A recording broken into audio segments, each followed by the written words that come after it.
नाज़रीन, आज जिस मौजू के ऊपर मैं आपसे बात करूंगा वो है वादा माफ गुआ। आपने देखा कि पाकिस्तान के अंदर जो सियासी हिस्ट्री है उसमें ये इस्तिलाह बड़ी आम इस्तेमाल हुई है कि फ़लाँ शख्स जो है वो वादा माफ गुआ बन गया है, फ़लाँ शख्स जो है वो अपने ही शरीके जुर्म के खिलाफ शहादत देने के लिए राज़ी हो गया है। अब देखना यह है, इसके समझने के लिए कि वादा माफ गुआ होता क्या है, पहले ये समझना बड़ा ज़रूरी है कि शरीके जुर्म किसे कहते हैं, यानी वादा माफ गुआ हो कौन शख्स सकता है। सबसे पहले उसके लिए जो बुनियादी शर्त है वो ये है कि वो जुर्म के अंदर शरीक हो,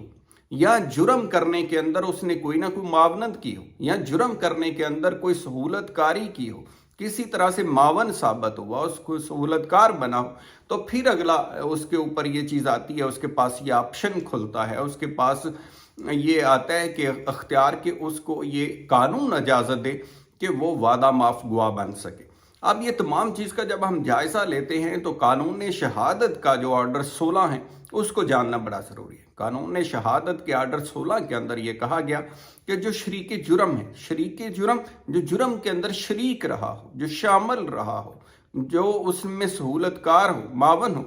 तो वो जो शख्स है जो शरीके जुर्म है, वो शख्स जिसने जुर्म के अंदर तमाम साथ दिया हो, अगर 337 क्रिमिनल प्रोसीजर कोड इसको डील करता है, उसके तहत उसको ये गुंजाइश दी जाती है, कंडीशनल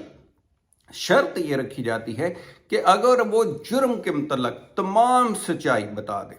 जुर्म की तमाम हकीकत बयान कर दे और उसमें कुछ ना छुपाए, ऑनेस्टी के साथ। गो कि एक मुजरम से ऑनेस्टी की उम्मीद ज़्यादा नहीं रखी जा सकती, लेकिन फिर भी जो मालूमात उसके पास हैं वो तमाम की तमाम मालूमात बता दे और जुर्म को बेनकाब करने के अंदर मावनत करे। तमाम शरीके जुर्म जो उस जुर्म के अंदर शामिल लोग थे उनके बारे में डिटेल्स फ्राहम कर दे, जिस तरह से जुर्म किया वो तमाम चीज़ें, वो शहादतें जो उसके अंदर थी वो तमाम को बेनकाब करे, तो उसको ये ऑप्शन दी जाती है कि उसको वादा माफ गुआ बना दिया जाए। अब देखना यह है कि जहां आर्टिकल 16 है उसके अंदर जो अल्फाज इस्तेमाल किए हैं उसमें यह है कि शरीके जुर्म जो है उसको सजा दी जा सकती है अगरचे बहुत ज़्यादा कराबोरेटिव यानी ताइदी शहादत, कोई दूसरी शहादतें जो उस चीज़ को सपोर्ट करती हैं वो ना भी हों तो सजा दी जा सकती है। लेकिन उसी कानून शहादत का जो आर्टिकल 129D है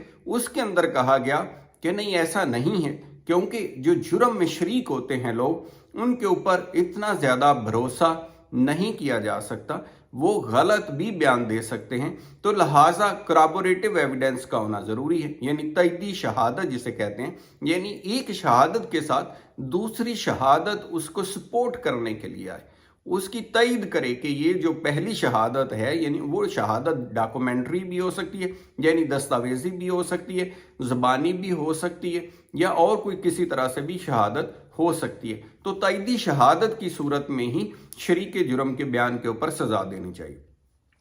अब दूसरी तरफ बात आ गई कि जब वादा माफ गुआ के बयान के ऊपर सजा दी जा सकती है कि नहीं दी जा सकती। अब वादा माफ गुआ बुनियादी तौर के ऊपर जो क्रिमिनल प्रोसीजर कोड के अंदर लिखा गया, क्योंकि वो ऐसा शख्स होता है जो एक तरह से जुर्म में शरीक होता है और जुर्म कर चुका होता है। तो एक शख्स जो जुर्म कर सकता है, जो जुर्म में शरीक हो सकता है, उसकी क्रेडिबिलिटी पे पहला सवाल तो उसी वक्त ही उठ गया। उससे ये उम्मीद करना कि ये सच्चा होगा,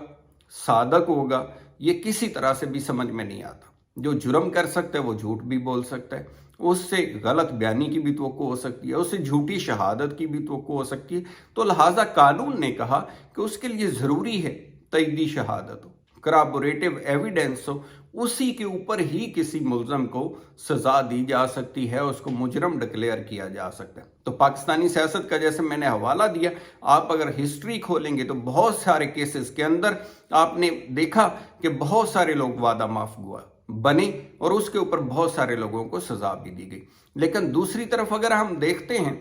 तो ये जो वादा माफ वाला है, समटाइम इसके अंदर साजिश होने का भी किसी ना किसी तरह से चांस रहता है। बहुत सारे लोग जो हैं किसी जुर्म के अंदर अपने करीबी जानने वाले व असर और सुख वाले लोगों को भी शामिल करवा सकते हैं, जिनको कल को इरादा ये हो कि वादा माफ गुआ के तौर पर इस्तेमाल किया जाएगा। आम तौर पर ज़्यादातर देखें तो जो सरकारी अफसरान हैं उनको वादा माफ गुआ के तौर पर इस्तेमाल किया जाता है, और उनको क्योंकि जब गवर्नमेंट बदलती है तो ज़्यादा चांस होता है कि वो नई गवर्नमेंट के ज़ेर असर चले जाते हैं, और उससे फिर उनको वो ज़ेर असर ला करके इस्तेमाल करती है जो पहली गवर्नमेंट चली गई होती हैं उन लोगों के खिलाफ। तो उम्मीद है जो आज की मेरी मालूमाती वीडियो है इससे आपको फ़ायदा हुआ होगा इंशाल्लाह। तो अपना ख्याल रखिएगा। Thank you so much. खुदा हाफिज़।